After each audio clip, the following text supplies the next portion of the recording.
Daytona, the eighth wonder of the world, an icon of the Eastern Shores. Hallowed ground, harboring history, the home of the great American race and the Rolex 24. But even this modern marvel that measures the will of man and machine can't contain the ultimate test of tin versus tenacity, where drafts don't only happen on track, and the cheers don't just come from the grandstands. This is the 24 Beers of Daytona.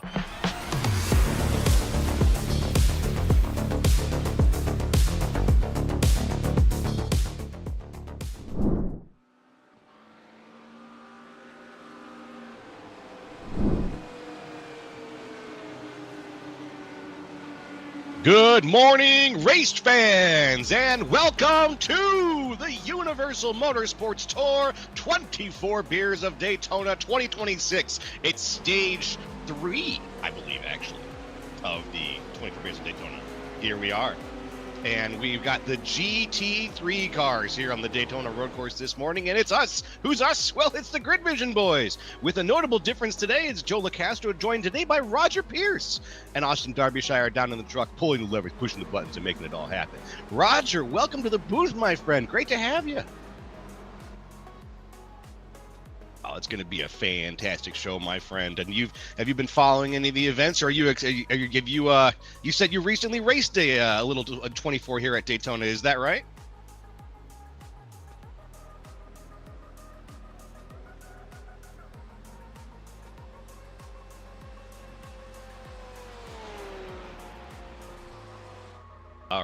All right, not bad. Well, there on the screen, you see we've got the activity for this weekend.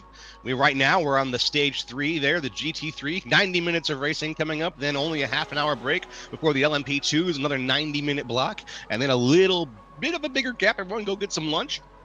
So we're going to be back for the GTPs in the afternoon with 2 hours of GTP racing around Daytona here. So the Daytona schedule has been kicking off. We had a fantastic day yesterday. Grid Vision covered stage 1. Matt Hoyland won stage 1 here.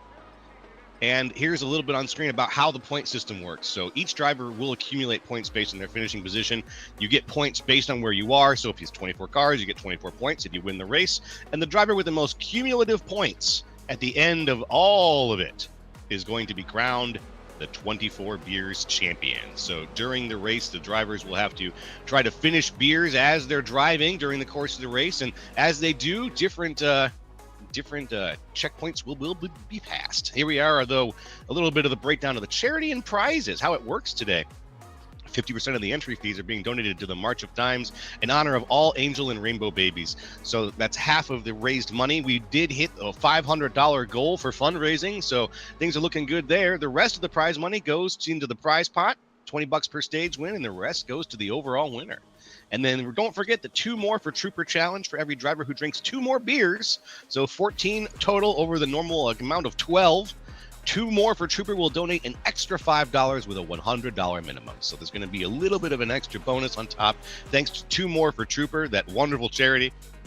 And it's going to be a day of drinking. It's going to be a day of driving. It's going to be a day of charity. It's going to be just a day of fun for everyone. So glad you guys are here. Anybody who's watching right now at home, you're woken up. Hopefully you've got coffee with you, and or you start with a hair of the dog. I'm not going to judge, obviously, but we've got to get some racing done today. So I'm looking forward to it. Let's have a look and see what we've got. Yep, we're just waiting for qualifying to finish up, and then we'll get the grid going for you here. But how'd you guys? You said you came in 4th. Is that right, Roger? Yeah, so we were in 2nd. I took the stint over around 3 a.m. We drove from 5th to 2nd, and I woke up, and we were still in 2nd, and about 10 minutes later, we got wrecked. Yo. And, we didn't get too bad of damage. We fought back. We had some netcode issues, and we fell back about 5 laps. But we ended up driving back with 2 hours left and finished 4th. So it was a long night. It was a very long morning, but I go to this race every year in real life, and I love it. I love the atmosphere, the way the cars go through the kink and the International Horseshoe. Is going to be very exciting. Oh yeah, it always is. This is such a fun. It's a road course that I almost deign to call it a simple road course, but it is challenging in just about any condition. And it just adds such a fun layer. It's like crunchy peanut butter. Like it adds such a fun layer to a track like Daytona. And to be able to drive it in these endurance challenges, it really does show off team skill and, you know, handling the car. I've never been I've never been down to Daytona physically.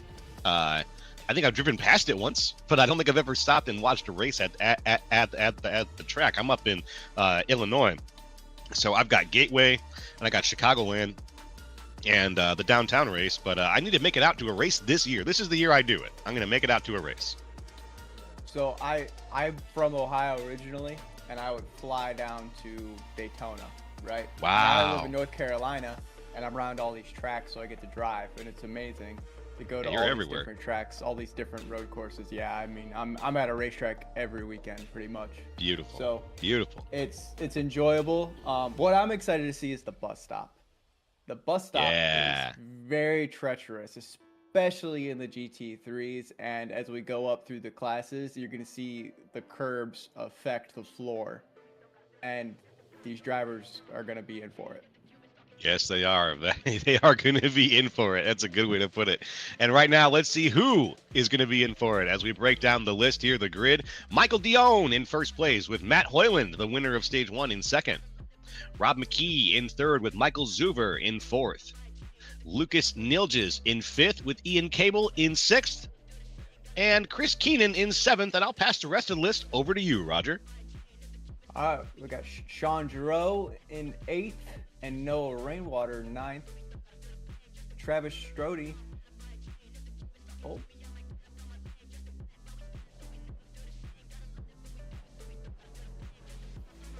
I'm getting up. Travis Strode in ninth. Oh, I'm sorry. I got updates and it changed everything. Oh, it's all right. Colby Peterson, Blake Hickman, and Bo Condon round out the list there. It's all good, buddy. Don't you worry about it. I got your back. Yeah, went a little too slow on my part. Apologies. I'm new to it. It's all right. We're here to have a good time, man, and it's gonna be. It's already starting off good. Look at this beautiful Daytona morning here. The simulator has us blessed right now. Michael Dion out in front in the Lambo. Or excuse me, in the Porsche. I don't know why I said Lambo.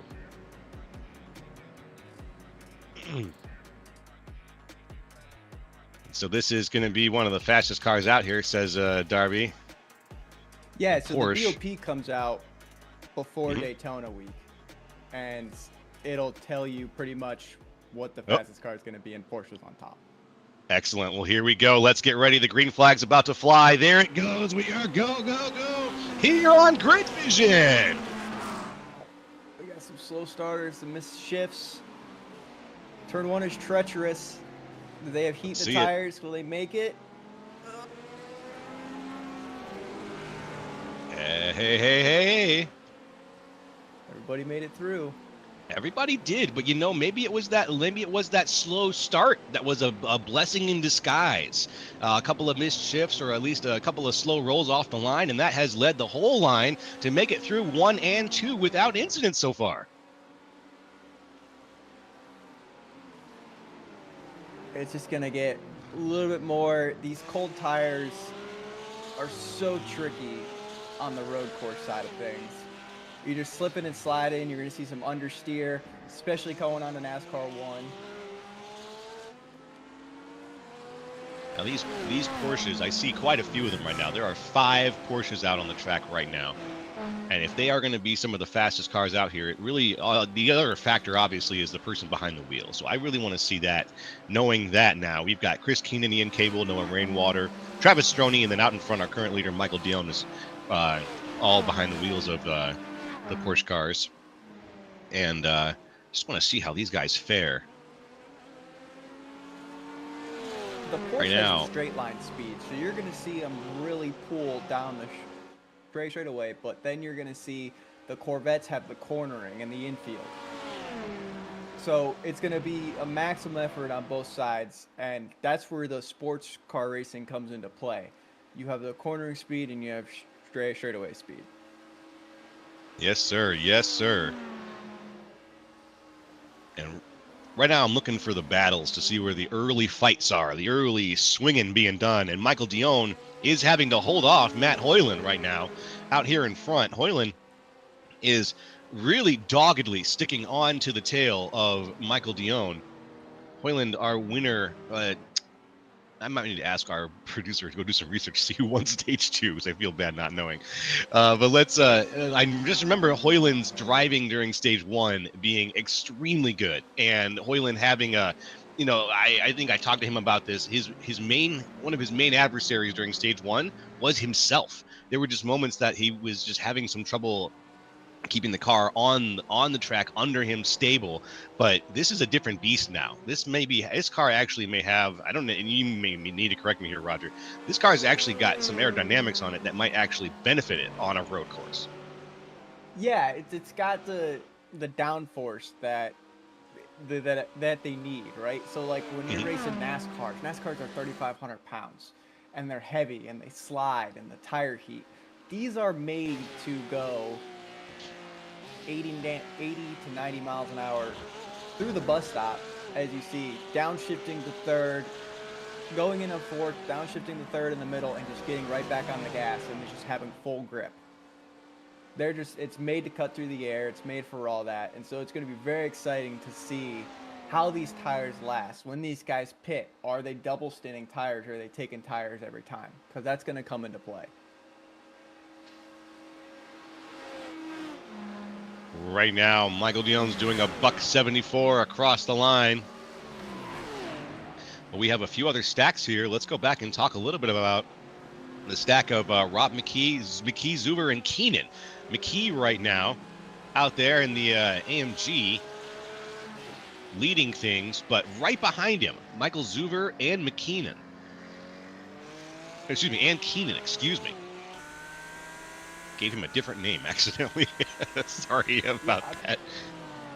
I mean, the key to this race is keep it clean. Keep it on the track, keep it clean. If you can do that, you're going to get a solid finish. Yeah. Yeah, you've got to race the track here and not the cars around you. And that's what we've been seeing over and over again is when you race the cars around you, you overshoot your braking zones. You go flying off the track. But if you race the track specifically, you can show dominance across the board. It's really a different ball game. Yeah, and at 66 track temp, this track is gripped up. It is gripped up. These cars are loving it. You're going to see high pace moves, everything. And the AMG, from what we saw last week, is very strong in the bus stop. It just the fine Mercedes car, the beautiful AMG. The nose is just so long. It is. Oh man, that's got to change the weight of the car, right? Ooh. In person, it sounded so good. It was one of the best sounding cars that there was. I mean, there's nothing like sports car racing. It's just a different beast. There's that straight line speed though. Yep. By the Lambo, can you do it? Clean pass. Zuber. Yeah, Zuber makes the pass. Looking good, Michael Zuber. Cleanly done. That's for fourth. Yep, that is for fourth. But look at this. Yep, Rob McKee says, cornering. Yeah, he said, I don't know. I think I'm going to fight for this spot back. He made him lift in the kink. That's not good. Here we go. Watch, wide entry by the Mercedes. Yeah, there it is. Run out of the straight here. No, he's not getting it. This fight's not over. No, this is it, folks. This is it. We are dialed in right now here. This Michael Zuber, Rob McKee. Rob McKee is he's scrambling, trying to hold on to. I feel like he's, This is going to be a weird analogy, but just work with me. I feel like he's holding on to the bottom of a rope ladder, and Michael Zuber is just trying to fly away. Ooh, here's our little replay here. Bo Condon. Yikes. Ice capades. As long as he didn't scrape it, that's a solid save. Oh, but there it is. Look at that. Is he high-sided? He's stuck, yeah. That's a toe. Oh, no. Well, wait. Hey! Don't drive up there. Don't drive. Oh. What? Oh, man. That's not what you want to do. There you go. Drive it on the flat. You got it. Yeah. Good save. Good save. Oh, man. Holy crap. You do not want a high side here at Daytona. In a NASCAR and a GT car, nothing. You're just not getting yourself out of it. I thought he was chopped. Honestly, I thought that was going to be it. I would have probably thrown the towel in, but if you sit there and you stake it out, it's going to work for you, hopefully. And it did. Well done. Persistence pays off for Bo Condon as we get back to present day.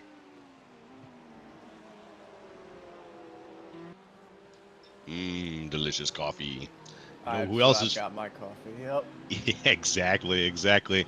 Who else is living deliciously right now? Keenan. He's sitting back there just waiting for this fight to end. But I think that Keenan is in that maintained position pace. We haven't seen him try to make a pass or push to try to get up to the AMG yet.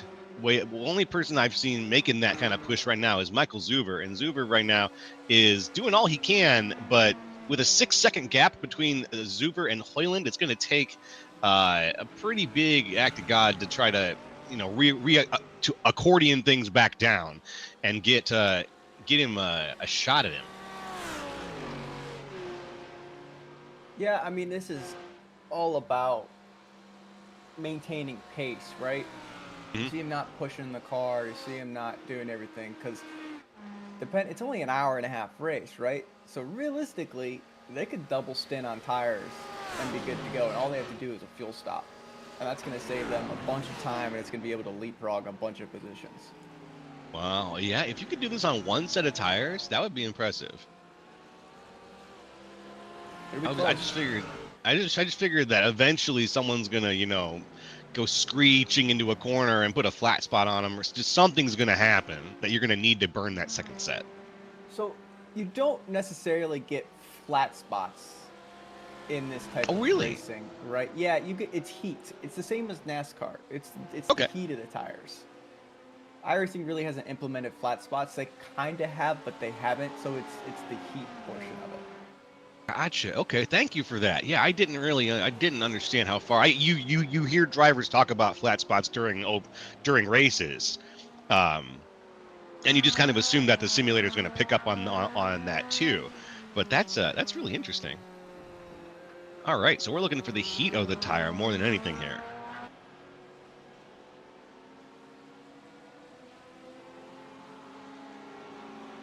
Ooh, look at that livery. That's gorgeous. Once again, Lucas Nilja's coming in with just one of the prettiest cars on the field. The world wide. Flashing his lights. I think he knows. That's awesome. That's awesome. Listen, as a racer, when you have the broadcast up and you hear your name, there's nothing better. I mean, yeah. All right. I can't tell you how many times I've been called aggressive, and I just have a smile on my face. Yeah, probably by me. Yeah, there's nothing better.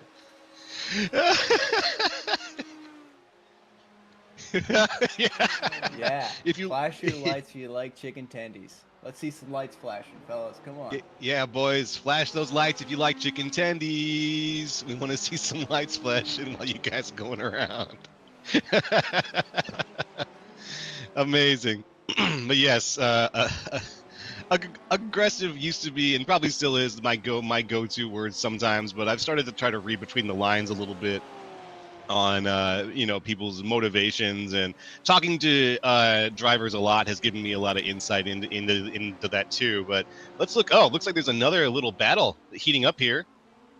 Travis Stroni right now is ahead of Noah Rainwater. Rainwater in the 05 is very close now, though. That gap is only a half second. And behind him, we have another third there, Sean Giroux. This is another little battle of three here with a Porsche in the front. The Porsche instead of an AMG this time. Porsches are strong. I mean, surprisingly, they brought him back. They nerfed him after a couple years of being on the bottom of the totem pole, and this year they're just different. I mean, yeah, that's beautiful. That's good to see. Peterson here. Let's look back in time. Ooh, solid gold. Ooh, just a little tag, but that could be. Doesn't What do you look think, like buddy? much. Doesn't. Do you think it's cosmetic? There's a little tear in the right rear. It looks like just a little bit, but I don't think it's gonna hurt him too bad. It probably will be 13 seconds. Yeah, right there. A little bump. Yeah, we see it. There we go. Just a little bit. Just that little bit of that flaring is around 13 to 20 seconds depending. And when you get fuel here, it fixes damage. So I think he's going to be good to go. Yeah. I think you're right, man. That was about as good as it could have gone for the 94. Yeah. And we got the Gran Turismo cam now. I love that. Oh. All we need is some sweet Shallows piano that jazz exit, music. though.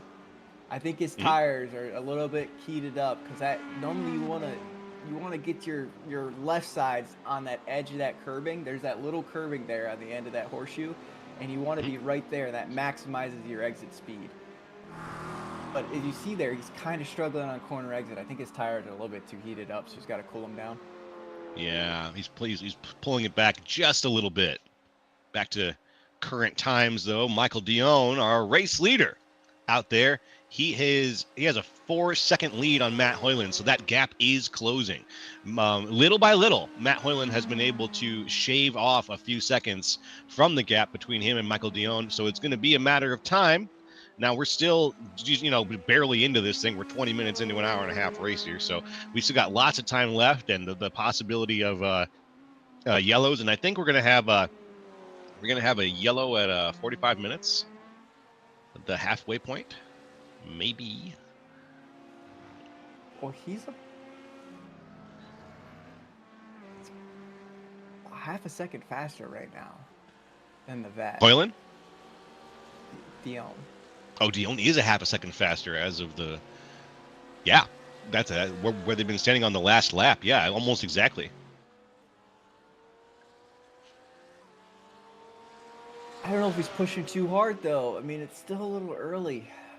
You're right. And that gap now is increasing as he's been pushing harder.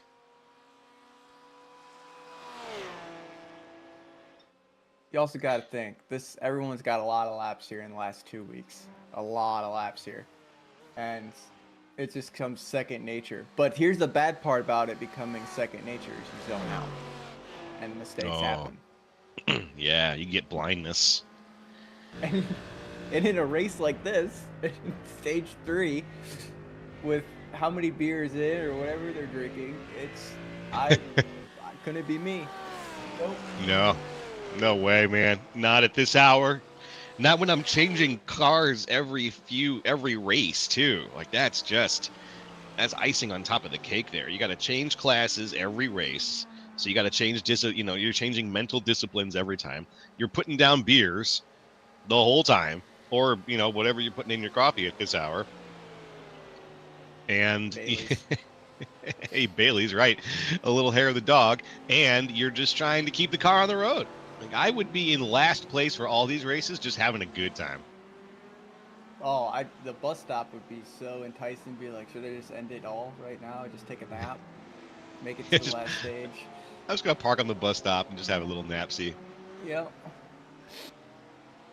Statistically Maximum point. speaking, you may actually place higher than somebody who DNFs. So you never know.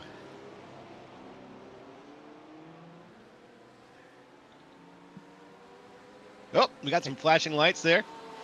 It looks like Lucas Nilges is flashing those lights again at Noah Rainwater. I think he might be. I wonder what his game plan is. Is he feeling psyched? What? So the thing with the lights is it really makes you mad. It really does. If it happens so much, it really grinds the gears, man. Like, you're like, I see it. I see the lights. I see it. But you don't think like it's a mental game. That's wild. I never really thought about it like that. But yeah, the lights would freak you out and be like, just I see him. I see you. Okay. Well, I think see about you. it, right? You're on your third stint at 4 o'clock in the morning, and you got a car flashing your lights, and you're just cussing them out. You're just letting them have it. That's so funny.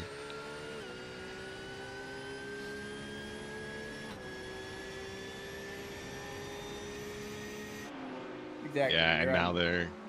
Yeah, it's just. Oh, there's a car in the grass. It's another vet. Uh-oh. Uh-oh. Bo Condon. Yep. Bo's going to jump to the pits right there. Oh, he was so close. Yeah, another bout of unlucky there. Don't want to see it. Oh. The Kyle Busch Whoa. award goes to. Quite the parabola.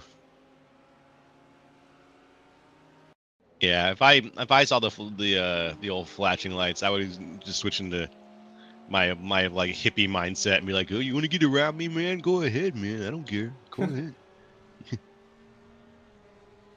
Look at that. What in the world? I think he took my advice. I think he's gonna park on pit road, go for a couple laps at the end of it, and get some points. And he's over That's it. how you win these races, man. This is strategy. This is how you win race. Oh, into the tire barriers. Gold, Colby Peterson. Let's see what happened here. No damage. It's coming in hot into one, I bet. Braking marker. Oh, you don't see the brake lights. Too late. Oh, yep. Here's your problem, man. He's driving too fast, man. He locked him up. So right there, right on the wall, you got the braking markers. Mhm. There's the 1, 2, and the 3. And what he did was he started turning while under braking, and it released the brake, and it kills it.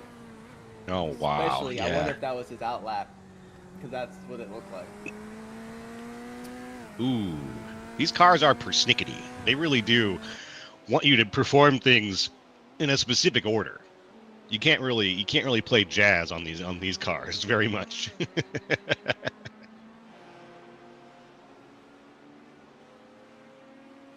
Don't laugh at me. Jazz is great. Oh. I think you know what I mean. I think you know what I mean. I mean, I played tenor sax, bari sax, alto sax, so I do get it. I understand. There the we go. reference. Yeah, all right. But okay, I'm not. as long as we're I'm on the not same gonna. page. I'm not. Are they finicky? Yes. Are they?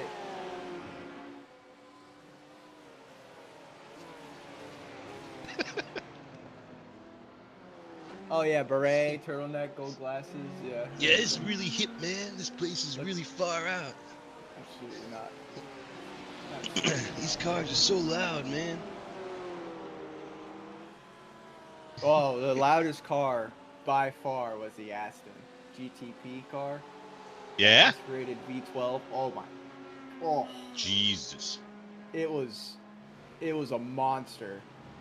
And we sat in the kink and in the horseshoe, and it was everybody. It was just clapping on their feet. It was the greatest sound. It was so good. That's amazing. Oh, you see a lot of people from iRacing there. I don't know if you know. I mean, you broadcast a lot of stuff. Paul Bergoli. That's who I go with. He lives right down there. So him and I go. I've seen that name a few times. Yeah, Paul's a good guy. him and I went with his wife and make a weekend trip out of it. That's wonderful. Ooh, side by side in one is tough. Oh, this battle is heating up, though. This battle for 7th. Lucas with the dive. Great move. Look at this exit. Grabs the curb. Gets the speed out. I love these BMWs, though. I love the look of this car. Just looks like a sports car. Fantastic. If you've never been to an IMSA race or a Grid Life race or something, right? Yep. I highly recommend it. It is All right. It's different. The I love atmosphere is different. And the garage, the paddock, is open. Oh, right, because you can walk around and see everything. Yeah. That's badass. That's really cool.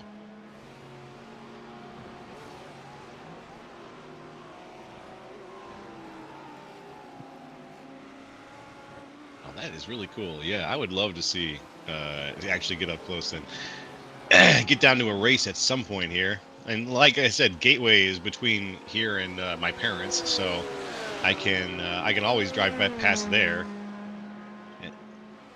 And I got you. Oh, this year I've got Chicagoland. True, they're back, right? Yeah, I gotta see. I've been looking for tickets. Oh no! Oh, Second place crash. Matt Hoyland. That is a name that we mentioned quite a few times during stage 1. Let's see what happened here. Turn 1, same thing. Locks up. Starts. Oh, it clips the grass. Yeah, he got off the track a little bit too much. That was Look a at good that. 360 spin, good recovery. Clean off them tires. I don't think Yep. hurt him too badly. The old Brian Boitano triple Lutz, and then we're back on board.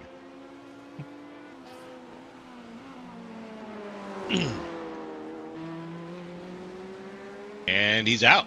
Back out into the straight. Rob McKee right now looking in the rearview mirror, seeing Chris Keenan. Keenan has been driving a very good race. Like every time we've seen a driver, every time I've seen Keenan in frame, I've just thought to myself, damn, he is really driving a good race today. He's up 3 positions from where he started. He's got a great looking car. He's maintaining his places. He's finding good aerodynamic, he's finding good aerodynamics. It's just a joy to see. And so right now I think I would be proud if I was Chris Keenan to be exactly where I am. Sitting pretty, 4th place, half an hour into an hour and a half race. Just about chef's kiss. I mean, yeah, like I said, it's all about the consistency and the points. I mean, this is how many stages. Yep, and the very, very first pit goes to Rob McKee. Rob trying to stay on top of gas. So we're going to take that AMG down, and we will see what he does. Probably going to be about a 4-second stop here. 3, 4, 40-second stop. I wonder if they have fuel load not turned to max. It's 15 laps. Is not a lot of laps. That's true. Oh, it takes a little more time to get fuel in these cars. I thought it was a lot faster. No, about 40, 50 seconds. Damn. If depending on what the fuel load is, right? If they're doing like a 60%, which I kind of think they are at 15 laps. Yeah. 35 seconds, right around there. Okay. I think I'm pretty close to what that time was. Yep, that was 41. 41. Okay. Yeah. So maybe 70% fuel load. These cars, they change tires, they change fuel differently than what we see in the NASCAR side. Oh yeah. So you got the air jacks, right? And then they do tires individually. And iRacing accounts for that. And oh the fuel wow. just takes so much longer as well.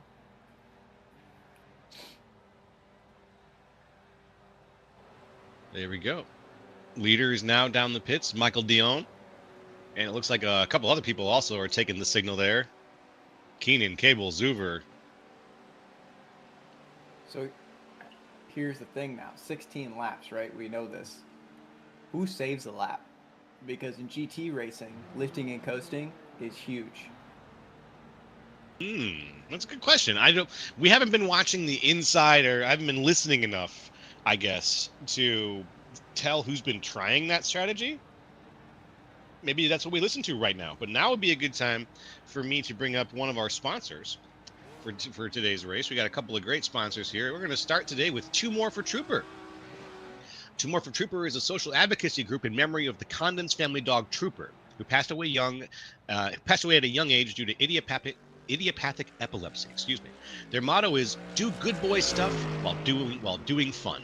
We continue to find new ways to advocate, donate, and volunteer while hosting social gatherings and raising money for multiple charitable organizations such as the Baltimore Animal Rescue and Care Shelter, the March of Dimes, the Red Cross, and more. And remember, Two More for Trooper is also doing the extra special, a little extra on top special here. So if our drivers go through 14 beers during the course of the event instead of the 12, an extra $5 is going to get donated on top of a $100 minimum. So it's a great day to donate. If you are watching and you are feeling charitable, March of Dimes, excellent charity. And the entry fees, half the entry fees are going towards the March of Dimes as well. So take a look at Two More for Trooper, and if you see him out there, be sure to say hello.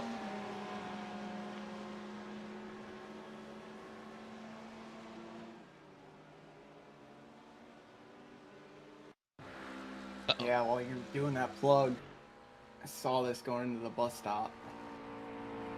Ruh-roh. Yeah. Whoa! That's that cold tires. Ooh. Well, thank goodness he had that boomerang fender. Those new boomerang fenders that you have, when they fly off, they immediately just return right back to where they flew off. Those are cold tires, though. The cold tires, and no matter what GT car, it's so treacherous. You have to go a lot slower than your optimal pace. Yeah, he's blasting right now. Yep. Yeah, he was driving his optimal pace there into that turn. Mm-hmm. You have to back it up. You cannot send it in like you would normally would. Head on. He applied that directly to the forehead. That's right. Head on.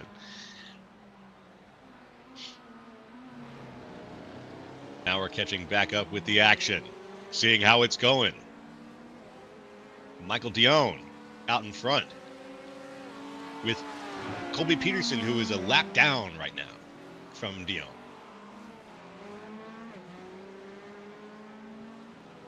And while these guys are getting their tires warmed back up, we are going to stretch our legs for a second, folks, and we'll be right back here on Grid Vision with more of the 24 Beers of Daytona Stage 3.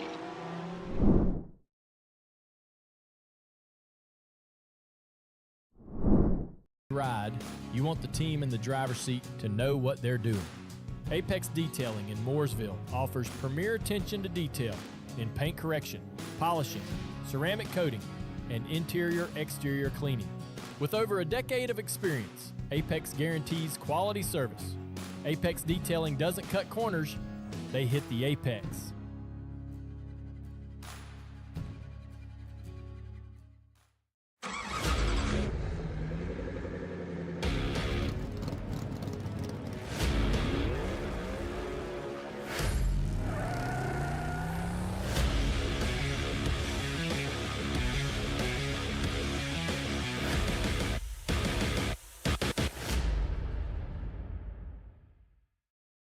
In 2025, RL Productions and their clients partnered in a creative journey that spanned 6 states, plus DC.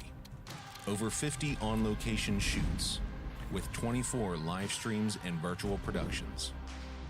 16 conferences, summits, and events, producing over 350 video assets, sourced from over 25,000 raw video clips, and supporting the initiatives of 13 nonprofit organizations, all with the goal of growth through inspired and creative storytelling.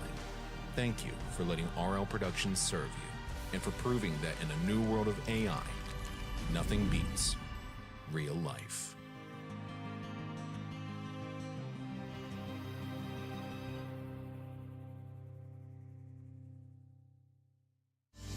And there's a bear needs drinking, some long neck bottles need clinging. I got some pop top since 5 o'clock, and I know you know what I'm thinking. And there's a line needs a wedding, and some problems that need forgetting. It's a raise your glass and tip it on back kind of weekend. 'Cause there's a bear needs drinking, and there's a bear.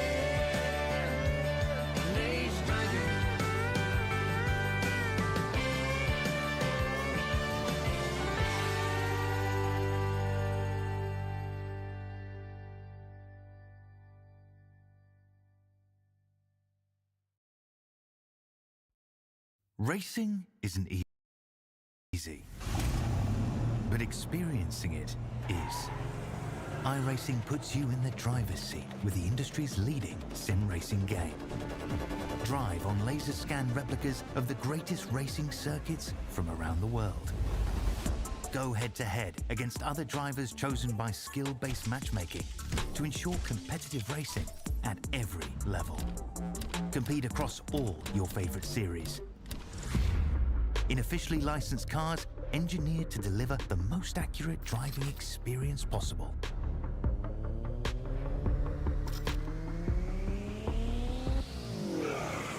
Join a race or host your own with players from across the globe.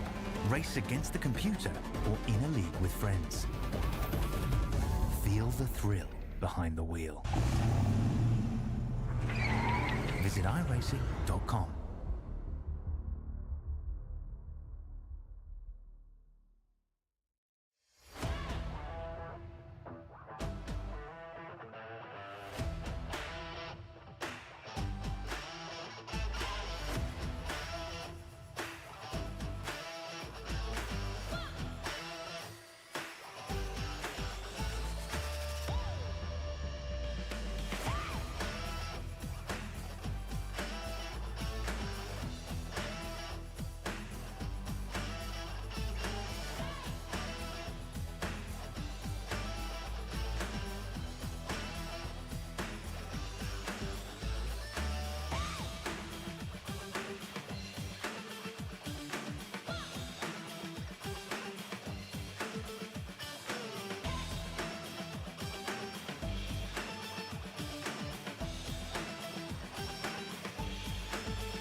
Hey there, folks. We are back here with the 24 Beers of Daytona on Grid Vision. It's me, Joe LaCastro, joined by Roger Pierce and Austin Derbyshire.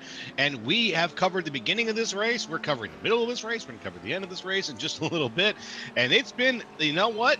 Kind of an interesting one so far. Kind of a more or less smooth sailing, but then things have started to show cracks in the marble. Let's have a look in the Wayback Machine. Travel back in time, have a look at what happened. Oof. Full tires.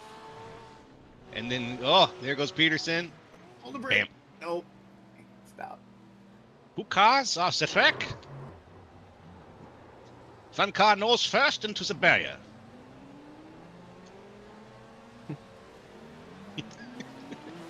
Don't know why my... what is his name? Von Duck? Von Drake?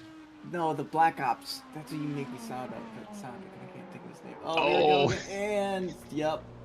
Release the brake. Oh, Don't hit the no. wall. Good save. That was the 44. That was the 44 of Matt Hoyland. He was in second place for a lot of this race, and that save is good, but he's back in 8th now. Ooh. Don't say, oh, no. Did you see that bite? Ooh. Save it. Wow. What got under his car there? It bit on one of those bumps really hard. Yeah, the curbing is kind of tall. Yeah. But I didn't really see what part of the track. It looked like the exit of the horse. Oh, Big that's push, aggressive. big push. Oh. Yeah, you're not going to make that. That was an aggressive shot, and you couldn't get the car slowed down. He was driving too aggressively. Is it Rick Toppin? Is that who I'm thinking of? He's going to drive me up a wall. What is that Black Ops 2 guy who turned, he was, Oh, yeah. I forgot his name. Do not remember. But as you can see here, folks, during the break, it was a little bit of pandemonium on the racetrack. Lots of cold tires, we're guessing here, as guys were just trying to get back out onto the track after the pits. Oh, man. Ow. That's the second time. And we've seen that, the Blake Hickman go flying. When you come out of the pits, like I said, the cold tires is what's going to hurt these guys. Not the beers, it's the cold tires. It is the cold tires. You're absolutely right, my friend. Your Edward Richtofen was pretty good. That's what it reminded me of. As soon as I heard it, I was like, that's Richtofen. I must be being 38, it must be how old are you? I want to ask. I'm 30. You're 30. Okay, I was going to say, is it a generational thing that I went for Ludwig von Drake and you went for a Black Ops 2 character? Oh, I mean, Black Ops 2 was like was everything to me, man. I played so much of that game. For me, it was Black Ops 1.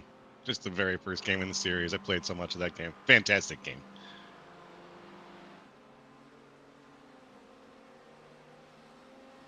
Just love hearing Frank Woods chew it up. Before getting to the semi-professional iRacing scene, I played Call of Duty and the MLG stuff and like that, so I got into it pretty big. Yo, all right. But I like racing a little bit better. Yeah, hey, that's why we're here. I like, you know what's interesting is I love watching iRacing, and that's what got me into it at first, was just watching it. And then when I started driving, I realized I wasn't very good at driving, but I really still liked watching it and talking about it a lot. And I stuck around, and I gotta say, I could watch. I watched these guys turn left, and I guess they turn left and right today, all day long. It's been a fantastic journey of getting to know everybody in the community and getting up my knowledge here and there. But every once in a while, I look over at the wheel and I'm like, you know what? Someday I'll hop back in, take a couple laps around, and then I never do. I get too nervous. The reason I'm up here right now is I've lost 2,000 iRating in Oh, I guarantee you I've got you beat. 6 months. Well, I was almost 7K, and I just plummeted, right? Yeah, plummeted. Had a bad year. I mean, you covered it. Had a horrible year, and just not a fun time. But I started doing some road racing, and my road iRating is inflated because of NASCAR road. I mean, I'm a 4K on this side of the road, and I don't belong here. I get my butt kicked every time I do an official because I can drive a NASCAR on a road course really well, but I cannot drive a GT car on a road course as well.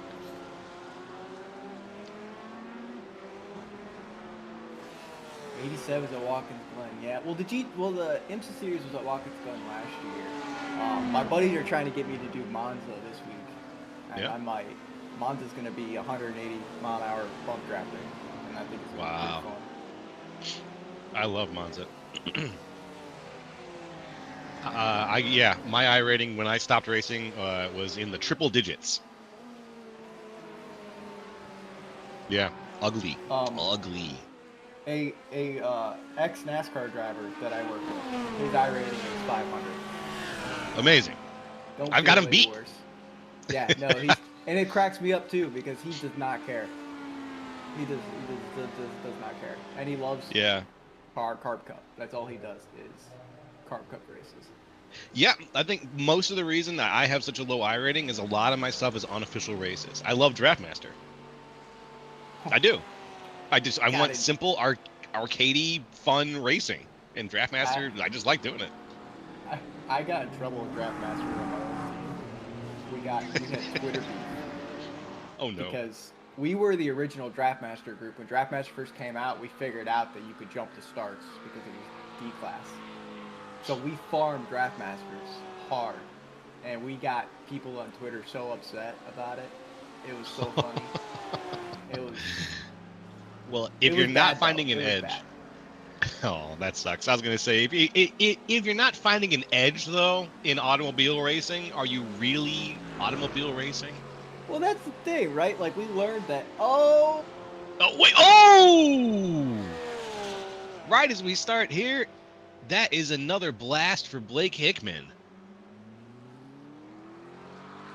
We got 4 minutes until the halfway mark caution, but Blake Hickman slamming into the wall there, unfortunately. hey, watch this. No curbing there. No curbing there. Yep, he just slides.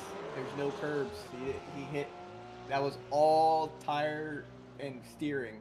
You need to hit the Wow. curbs in the bus stop to get the car to help rotate through. Really? Yeah, that's such a high risk maneuver, it feels like. Yeah, I mean, as you watch these cars go through, right, you see their exits and their cornering. So, like this first horseshoe, the International Horseshoe, they're not hitting the curb. You don't want to hit the curb, but you want to be right on the outside of it, on the right side of the car. And then on exit, your left sides are going to roll over that outside curb. And then through the kink, your left side's on the curb. Through the second horseshoe, you want to be just kind of right on the edge of that curbing, and then you're going to hit the exit curbs. It's all about knowing what curves you're hitting and what curves you're not hitting, because it helps. That is really cool.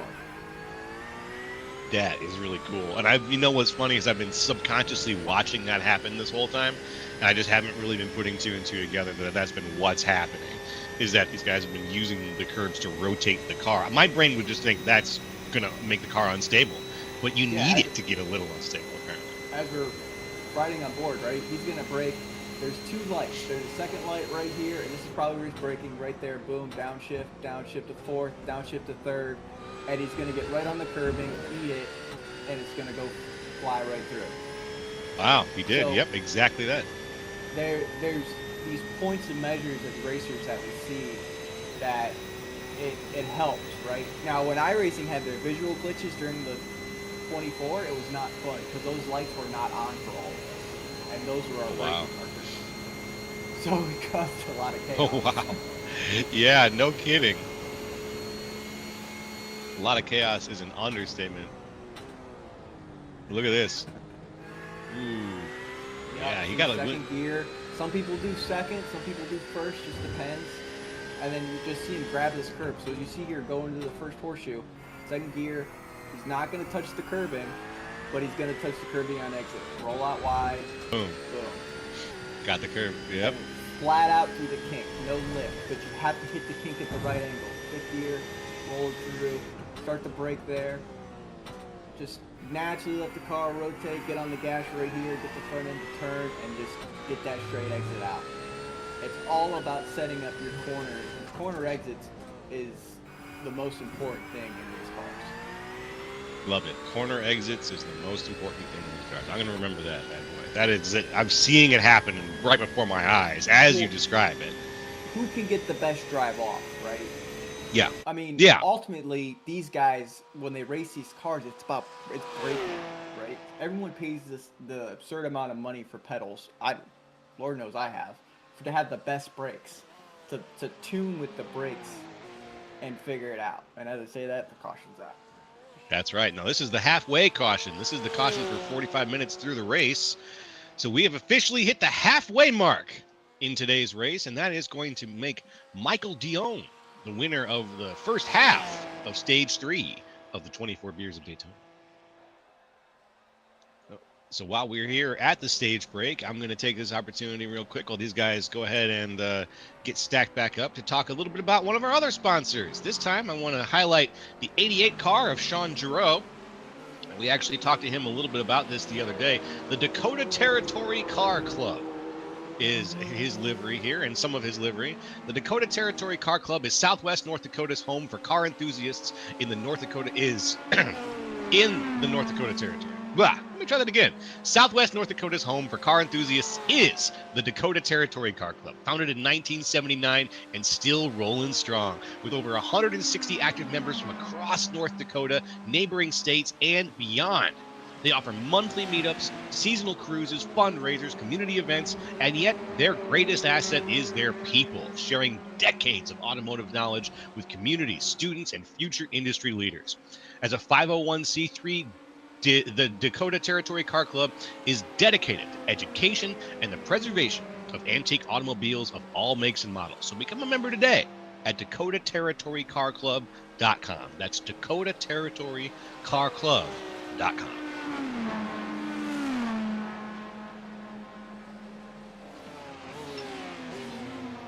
I would love to go to a car meetup and be like, yep, this is my 2023 Ford Escape. Unmodified. SE. Unmodified. Listen. Yep. Please. Just had to get rid of my truck because my transmission went out. Ooh. And now I'm driving a mom car. Which is what? Equinox. Hey. Yeah, I drive a Ford Escape. Yeah. No, I got a 26 Equinox. And all right.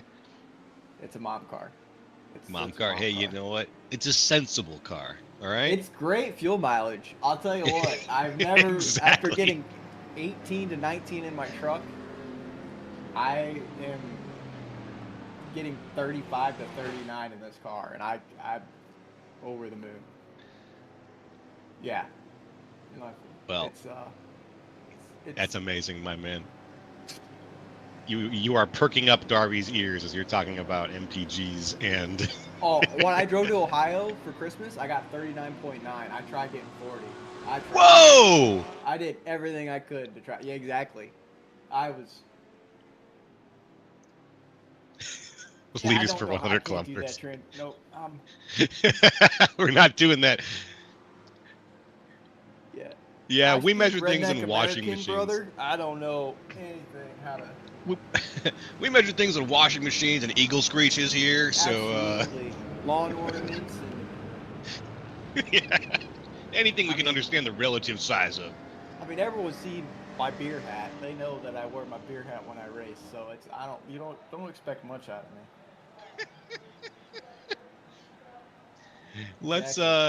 Let's you know what I would like to do? I would like to talk to one of the racers right now, actually. I would like to, since we've got some time, I think it'd be nice to have a little interview. What do you think? How about that? I'm down for it. All right.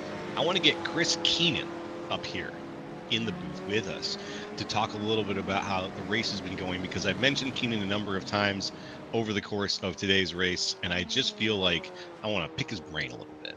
So let me do some magic, and we will talk to Chris Keenan.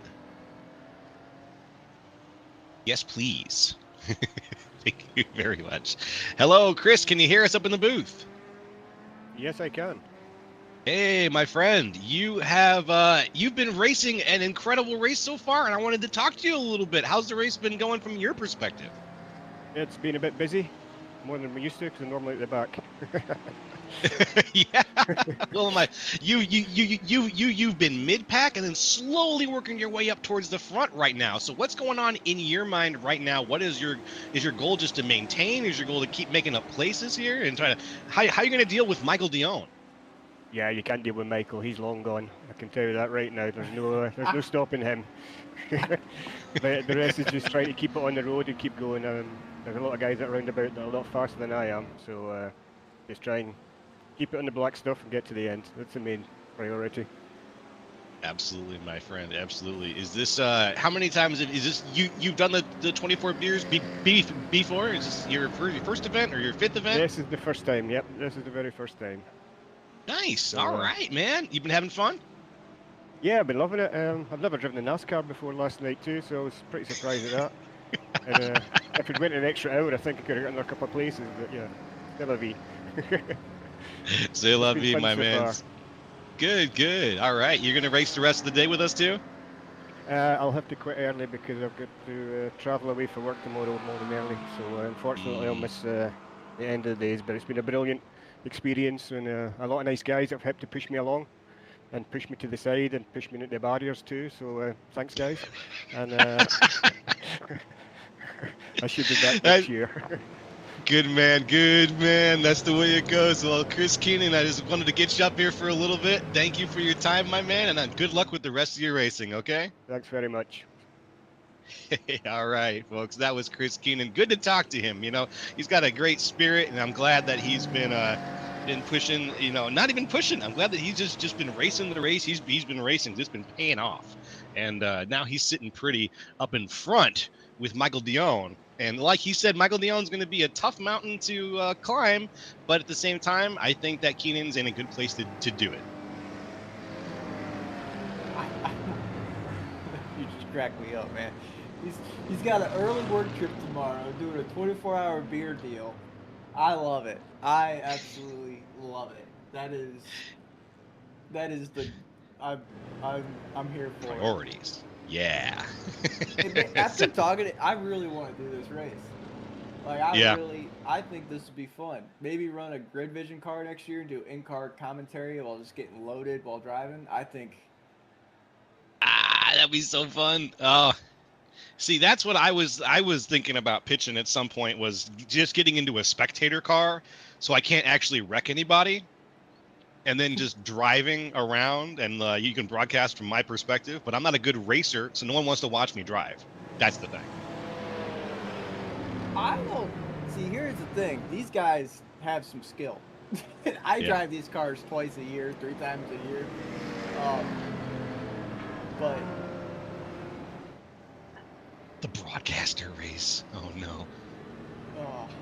Yeah, if there is a broadcaster race, I will race in it, and I will happily drive the pace car in that race. Like I've always wondered why you guys don't, like during the NASCAR stuff, like pull us up in the middle of the race, just hear us cussing people out. It's hear what people gotta say. Like it's like, oh, it cut me off. Like it's bad. I mean, it gets heated. Some of those in cars. People get hot. Yeah, they get really hot, and I try to be a bastion of positivity, and I know that can be very difficult sometimes when you've got really hot spirits flying around. And I don't know. I would bring people up if I thought they were like happy, but if they were sad, I wouldn't want to bring them into the booth. I don't know. Yeah, no, it's I never really thought about it much. Yeah, how do you feel Tommy, about getting man. destroyed? Tommy would be hilarious because he's just it's a swing of emotion. I mean, there's so many guys that you can do it. Like, have you ever heard Sean while he's passing cars? That's funny. Some of the noises that people make, it's funny. Sometimes it's really fun. Some races are really fun, and then there's other ones where it's like you're focusing so hard that you're not talking at all. Well, I think it's definitely good feedback to get us to do some more driver interviews potentially here, and that's something that I think that we can pull into some of our future seasons, because I think people do want to hear what the drivers have got to say, and if they're cool with being interviewed mid-race, I'll talk to them. Heck. Yeah, I mean, like Daytona plate racing. Yeah. I mean, you've heard Justin. You've heard all of us. You're coordinating, you're planning. Like especially the guys that know what they're doing. It's really, the insight that you hear is absurd. It's like, oh yeah, and like a lap here, the top's gonna get momentum. Like you see the runs coming. It's great. That's beautiful. I love being able to see the line through everything and listening to the guys who can really see that, like, oh yeah, this is going to happen in 20 seconds. Like, that's really impressive stuff. Here's the lights are off on the pace car. We are going to get the second half of this race kicked off here, folks. Another cool 45 minutes of racing-ish ahead of us as we go round and round. I'm so nervous for 2-1. They got heat though. They had some pace laps. Yeah, these guys hopefully swerved, got some heat in them tires. I guess we'll see. Time will have to tell. There goes the pace car. Chris Keenan, Michael Dion out in front, looking for the green flag. There it is. And we are green yet again. Jump. No pressure. Come on, let's make it through. Come on, through turn one, boys. You got it. You got it. Oh, Full he hit tires. the Oh, curb no! Hey, he's sliding. Nope, he's got it. Here's the interesting part. He has to drive it to the other side or else he gets penalty. Yeah. No penalty. Good save, good save. Oh, no. Oh, no. Spaghetti fell out of his pocket. Another one. Oh, man. They're dropping like flies. Oh, look at that. Oh, no, it's McKee.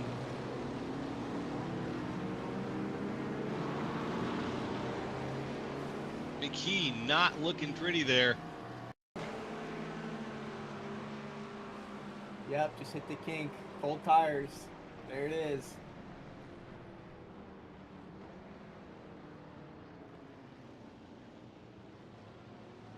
Really unfortunate. Fellas, if you're listening to the broadcast, swerve. Get some heat in them tires. Yeah, we saw some people swerving during the pace lap there. But right now, what we're seeing is a lot of slipping and sliding. Yeah, I mean, the track's only up 1 degree. 6, 7. No, of course it is. A lot of see you later, stinky. Yeah, just hit the curving right there. Cold tires. Good job on him, though. He knew that if he crossed, he would get a time penalty. So Yeah, he drove it back. Yeah. Had to. Yep. And then back around. Yeah. Unfortunate double spin there, but what are you gonna do? You gotta shake it off and get back on the track. Speaking of which, there's Rob McKee, but the yellow is out. After all that, Off? I see a lot of bumpers flying back on the cars, so I'm not really sure if they have damage on it. that's a good question.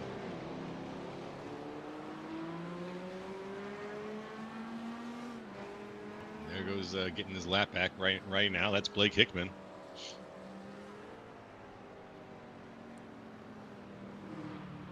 And we are going to be under yellow now. That restart was cursed. I don't think there's any other way to put it. Yeah. That was a cursed restart. We had people flying all over the place. We had so many off tracks. People almost slamming into barriers, almost cutting across half the track. It was just it was pandemonium from a lot of drivers' perspectives. And this is going to be, you know what though? There's that. I gotta use the old man voice for this one. There's that old adage that yellows beget yellows. You know, restarts beget restarts, and I think that's true. I think that restarts do beget restarts, and in this case, these guys got another chance to start well, but if they don't warm up the tires or learn a lesson from the last restart, then we're just going to end up back here again. Well, and this is something that you don't see a lot too. I mean, I don't see a lot of broadcast a lot of sports car leagues, but yellows, right? There's no yellows in sports car racing on the official series and stuff like that. So this is something that you rarely see. And it just stacks it up, and people get antsy, and it just because you got to think how long this pace lap is, Yeah. and they Oh, and man. the lights aren't off the car, so unless they turn them off, they're going one more time. Yeah. I would get really antsy if I had these long pace laps. Start to just want to take off, you know? Well, yeah, and then you start like what you do here, right? Is you practice your launches, you downshift, you go, you get antsy, but when you do that, sometimes it causes issues, like the Yeah. tires spin, you get sideways, you get all this stuff because you got people who are like messing with the brakes, trying to heat up the brakes, tapping the brakes. I mean, there's a lot you can do during these pace laps that can turn really bad. Yeah. Maybe you could tell me the truth behind this. Maybe this is one of those another iRacing Mythbusters moment for me. If you drag the brakes, does it heat up the tires? I plead the fifth. Okay. So have you heard of the bouncing method? No. Okay, so if you watch, right, when you bounce the tires, bouncing creates heat. Any movement in the tires creates heat. Now, it could be a good heat or it could be a bad heat. You could bounce too much, and that'll cause too much heat. Swerving doesn't cause as much heat anymore, so that's why people swerve. It's a little bit of heat. The braking, though, iRacing has kind of deemed it. Whoa, what's this guy doing? He's in the grass. What are we doing? Okay. You got someone off track? Yeah, you went through the grass, past the pace car in the grass. All right. So iRacing has kind of, in qualifying, let's say, if you drag the brake too much, you get black flag. Oh, okay. So there's kind of a limit that you have to learn of how much is too much and how much is too little. That's interesting. Okay. Yeah, that actually that sends me down the rabbit hole of being like, oh, okay, now we got to figure out too much, too little, and are these guys who are swerving, are they getting enough heat out of it? You know, like what's going on here? This right here is just enough, right? Yeah. Swerving doesn't create as much heat as bouncing. So if you watch, especially in like the NASCAR side of things, how we'll bounce off the apron, we're making tire heat. Right. So they go down to the apron and they bounce off the apron intentionally. Not at Daytona. Don't do it at Daytona. No. Let's say like Vegas, Atlanta, stuff like that. Like there's like that little bit of an angle. But if you bounce it if you try to do that at Bristol, you're just gonna spin out yourself high side. Yeah. Daytona is the same way. There's too much banking. Too much banking. Yeah. I mean, you could do it here where it flattens out, like right there. It would be a good spot to do it, but I don't recommend bouncing in a sports car.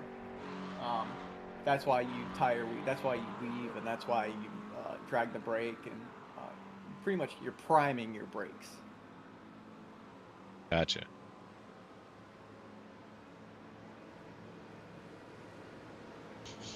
I was just thinking about the flasher lights if you like chicken tendies. Oh. What is happening?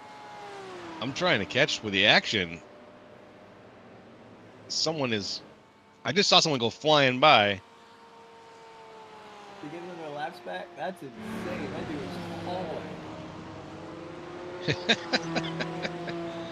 Well, we're going to do another lap after this one, at least, because the lights are still on.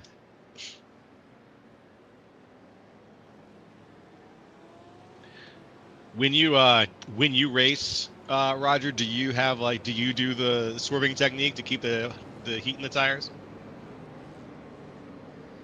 In the sports car? Yeah. Here's the issue. We don't have yellows, right? So, right. You don't have yellows. Yeah. You don't have yellows. So like you have, and then when you come to the green in an official, normally if it's GTPs, LMP2s, GT3s, right? They space them out. So you have about a quarter of a lap to weave, hit the brake, stuff like that, to get them ready. So during that time, yeah, you're weaving on the straight, you're weaving right? But like here, they have laps to weave, right? There's no reason why their tires should be cold. Yeah.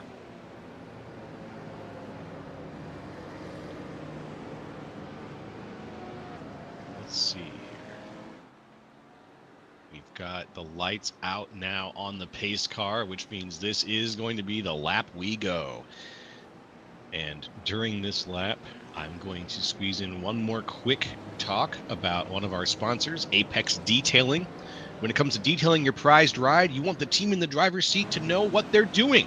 And Apex Detailing in Mooresville offers premier attention to detail in paint correction, polishing, ceramic coating, and interior-exterior cleaning. With over a decade of experience, Apex guarantees quality service. Apex Detailing doesn't cut corners. They hit the apex. I like that. It's a good slogan. And right now, the Apex Detailing cars is the 92 car of Blake Hickman. Has the Apex Detailing livery on it. So if you're in Mooresville or in the Mooresville area and you want to get your car detailed professionally, expertly, be sure to reach out to Apex Detailing. Oh, good to know. That's like 40 minutes from me. Well, there you go.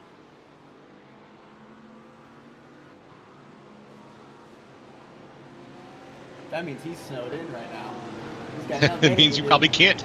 You probably can't drive over to Mooresville right now to Nope. get your car detailed. There, we got a lot of snow. Yes, indeed. Tons of snow.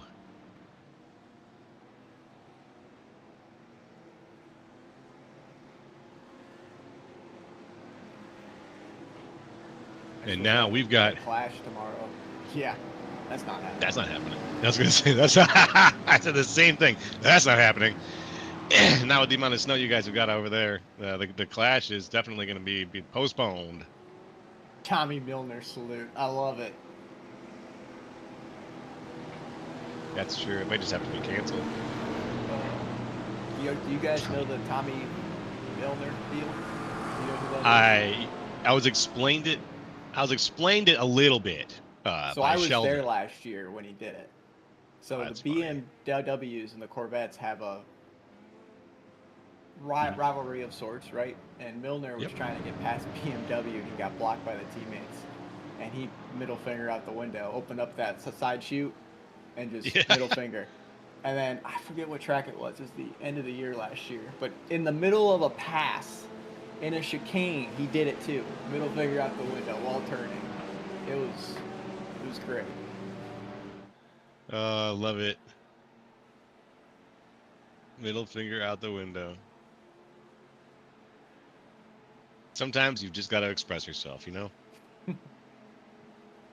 There goes the pace car. We're going to get things kicked off. Keenan and Dion. Let's see if this restart goes a little better, folks. Here we go. The green flag is flying. We are green yet again.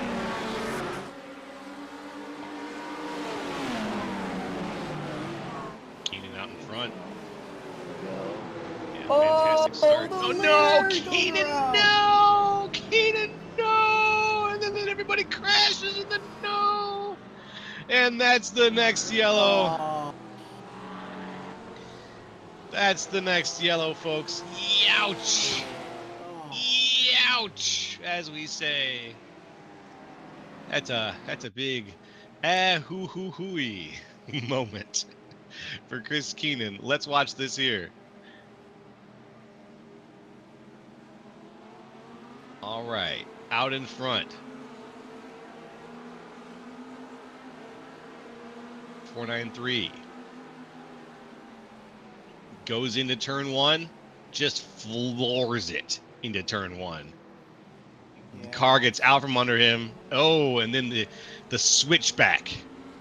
The momentum and the switchback just completely screwed him over. And he went, spinning first and then backed up into everybody else. Really unfortunate. Man. You just hate to see it. Yeah, it looks like Blake Hickman got around. Yeah, a few people got around, but A lot didn't. We're going to go ahead and take a quick commercial break here, folks. And when we come back, we'll get things started again here on the 24 Beers of Daytona. Stick around. Detailing your prized ride, you want the team in the driver's seat to know what they're doing. Apex Detailing in Mooresville offers premier attention to detail in paint correction, polishing, ceramic coating, and interior-exterior cleaning. With over a decade of experience, Apex guarantees quality service. Apex Detailing doesn't cut corners, they hit the apex.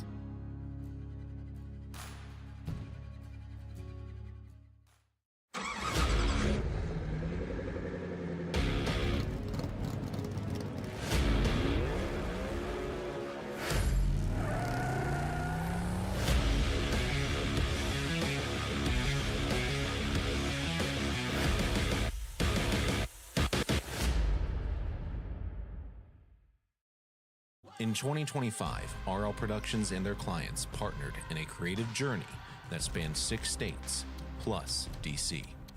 Over 50 on-location shoots, with 24 live streams and virtual productions. 16 conferences, summits, and events, producing over 350 video assets, sourced from over 25,000 raw video clips, and supporting the initiatives of 13 nonprofit organizations, all with the goal of growth through inspired and creative storytelling. Thank you for letting RL Productions serve you and for proving that in a new world of AI, nothing beats real life.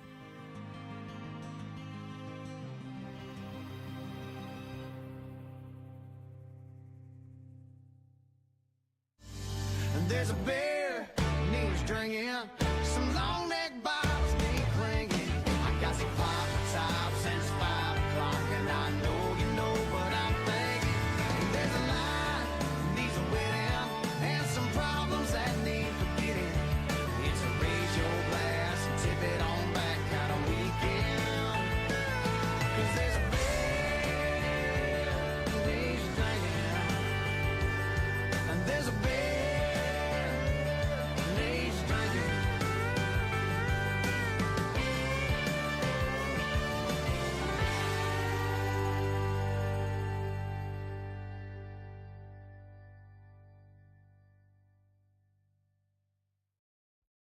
Racing isn't easy, but experiencing it is. iRacing puts you in the driver's seat with the industry's leading sim racing game. Drive on laser scan replicas of the greatest racing circuits from around the world. Go head to head against other drivers chosen by skill-based matchmaking to ensure competitive racing at every level. Compete across all your favorite series in officially licensed cars engineered to deliver the most accurate driving experience possible.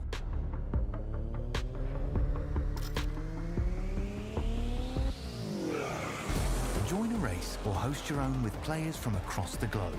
Race against the computer or in a league with friends. Feel the thrill behind the wheel. Visit iRacing.com.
Hey, folks, welcome back to the 24 Beers of Daytona. It's Joe LaCastro, Roger Pearson, Austin Derbyshire, and we're getting ready to kick things off again because, unfortunately, there have been some rocky restarts here in the GT3 class right now. As we've seen, we've had just some restarts that have resulted in some spins, and then the last one, really unfortunately, Chris Keenan out in front, or our race leader, had a bad spin. And that's Michael Dion, our leader, had a bad spin, excuse me, and that ended up with the field just really mixed up and getting another yellow out there. So now out in front we've got Noah Rainwater and Sean Giroux leading things, and we are going to see how it shapes up.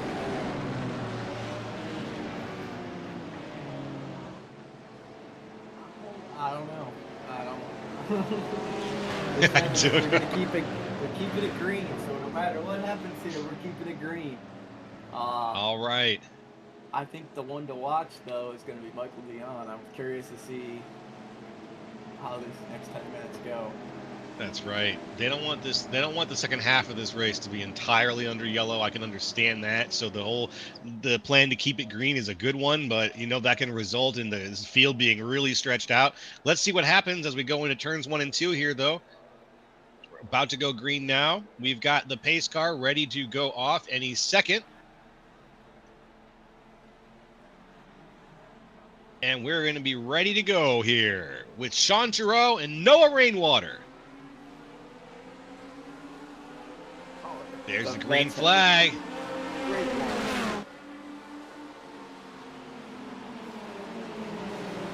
That is a fantastic launch there. Good through one. Ooh, little bump off the curbs there. Oh! Matt Hoyland's around. Oof. Beyblade. Let it rip. Another vet spins, gets turned.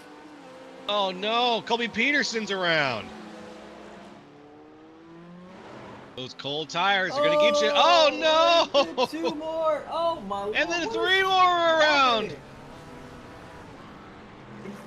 Is there dirt there? Is there grass there? I can't see it, but that's been an issue for so many people. Wow. Yeah. Somebody left a banana peel on the track. Look who's in second place now, though, after all that. Michael Dion in second place.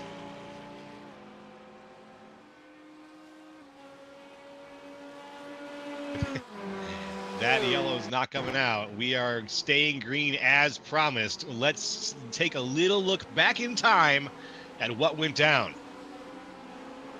Oh, hit the curbs. Yep. Yep. The outside Hit the curbing, curbing and oof. Super unstable. Spiraling into the track there. And then here's Colby Peterson's spin. Oh, he didn't get turned. He hit the curbings too. He hit the curbing right before. A little early. He was just on his own.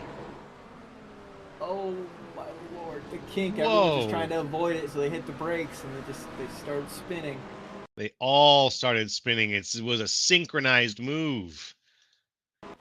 Yeah, with the dive bomb. Oh, did he make it stick? Oh!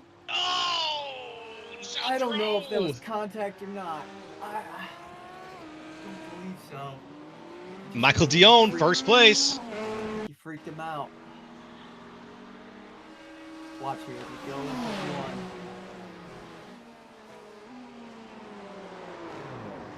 No contact. He freaked him out. Yep. He must have touched the brakes. Yep. Just a little too hard, yeah. Man, that's the thing. That's the psych out game where you see the dive bomb and you're like, is he there? Is he not? You're trying to push it even harder and you don't know if you have the grip.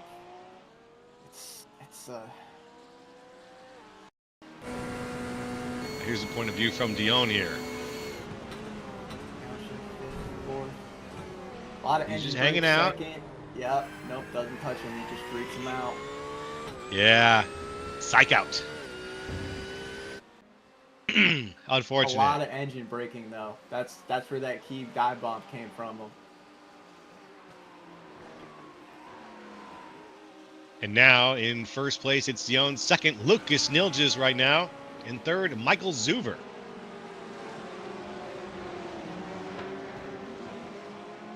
Closest battles, though, appear to be led by Sean Giroux, who's holding off Noah Rainwater by mere inches at the moment. Oh, we're getting some bump drafting. Some IMSA bump drafting. The draft is very important here.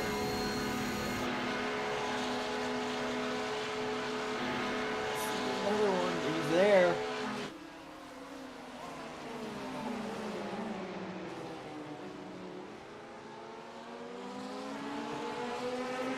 Position. That's right. Oh, crossover. We're gonna get to see a crossover? Nope. Cuts him off. Nope. Great move.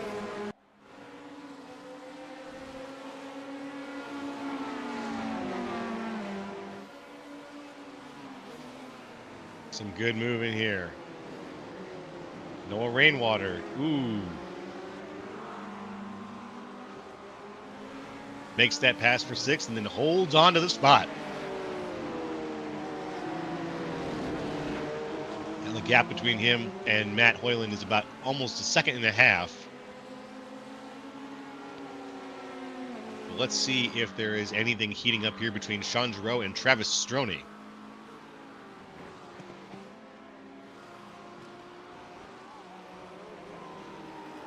Practice 14 here.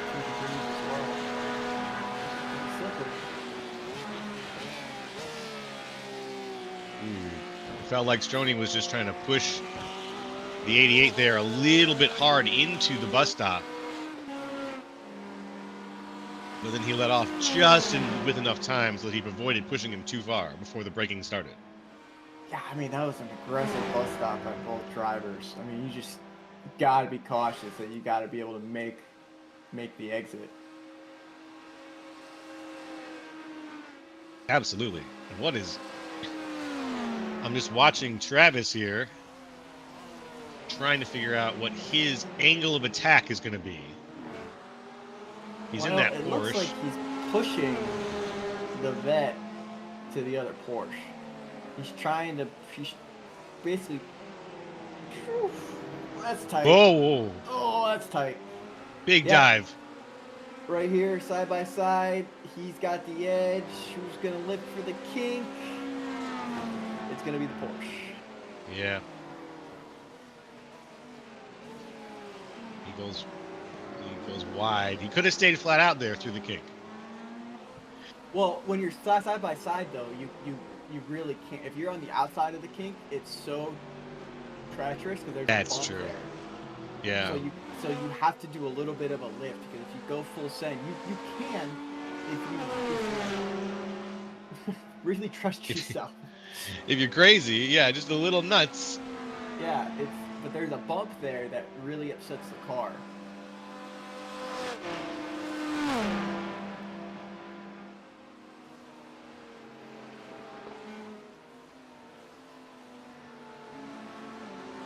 Watching now through the bus stop. Here he goes, makes his move. Travis Stroney now puts it too wide. He gets ahead. Good exit. Great flatline speed out of that Porsche right there.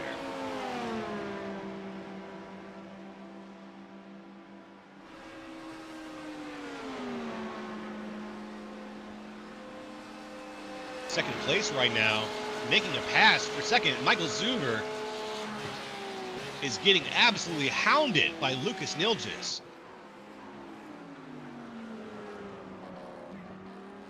Zuver has been working hard to get this position.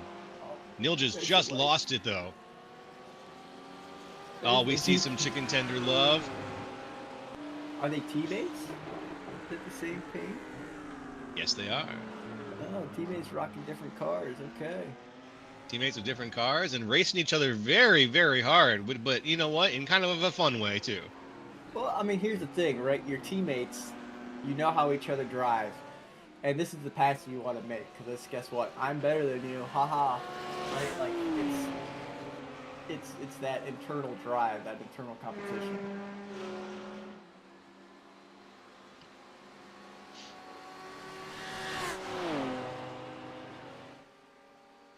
Down the back straight. It's their oyster right now. Zuber trying his hardest to catch up to the 7-second gap he's got to Michael Dion. But with dwindling time in this race, that 7 seconds is going to stay 7 seconds unless Dion makes some kind of error or we see ourselves another yellow, which we've been promised is not going to happen.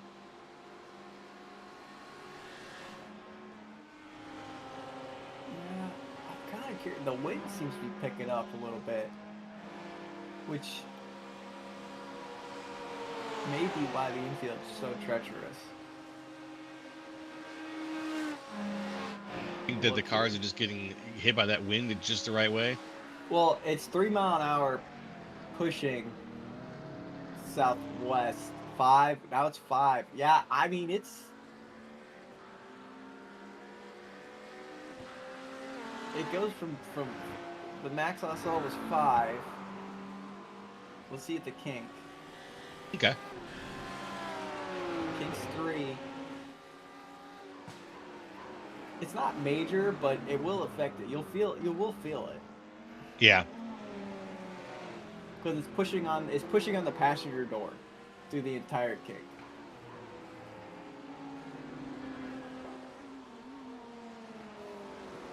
Coming around here, there's Hoyland.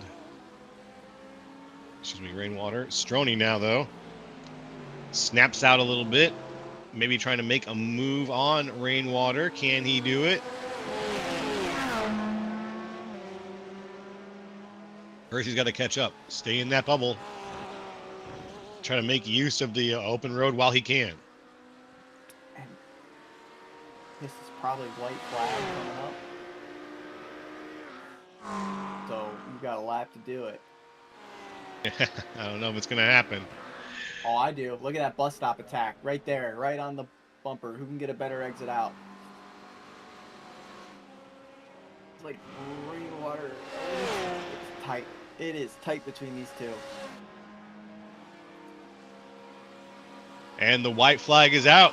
1 lap to go. Michael Dion out in front. Michael Zuber in second with Lucas Nilja's teammate in third. This is the final lap of the race. This is the final lap of stage 3 of the 24 Beers of Daytona, folks. Let's see who can take it. Ooh! Contact! Oh! The 14 of Stroney is off, but he does not collect the Rainwater or Giroux, who managed to get back on the track without incident. That's going to cost Stroney a handful of places as Rainwater and Giroux make their way forward.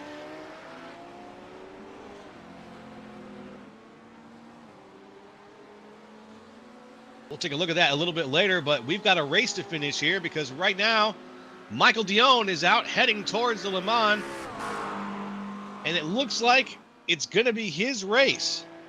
What a race from Michael Dion. He went from the front to the middle to the front, all during the course of that race.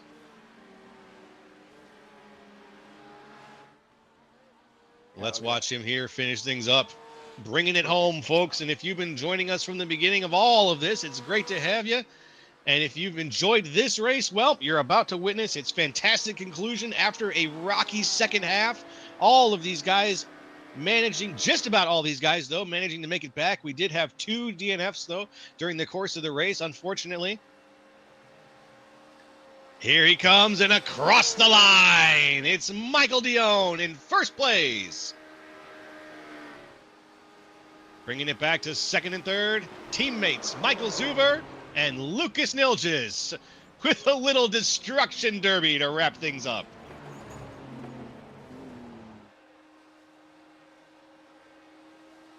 What a race. At the line. Wow, what a finish. Ooh, that was close.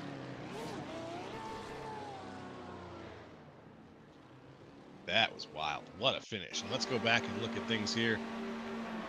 Here's the moment that Travis Stroney tried to make the pass, got some contact, got spun off, but didn't manage to collect Rainwater or Giroux.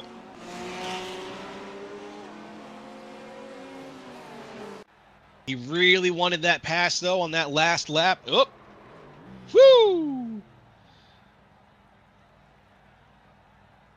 And it looks like, unfortunately, it cost him only cost him about a place or two, because Travis Stroney did end up finishing the race in 8th place, where he ended up after that spin.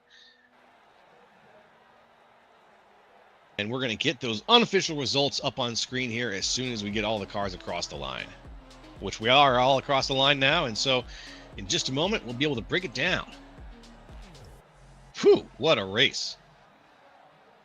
If these guys have been drinking since yesterday, wow, they've still got races to go.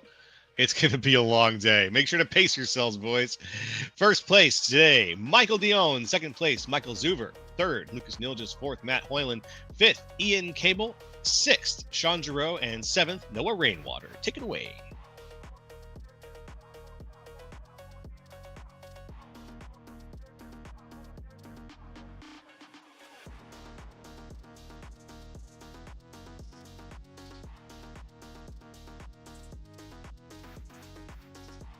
You got it.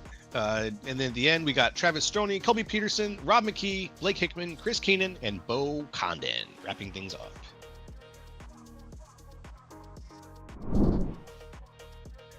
So in a few moments here, we're going to go ahead and have conversations with some of the finishers up here at the top of the race, which means we're going to be talking to Lucas Nilges, Michael Zuver, and Michael Dion in that order. So let's start with Lucas Nilges, and we'll get him down here in the booth, and we will talk to him about how that race went.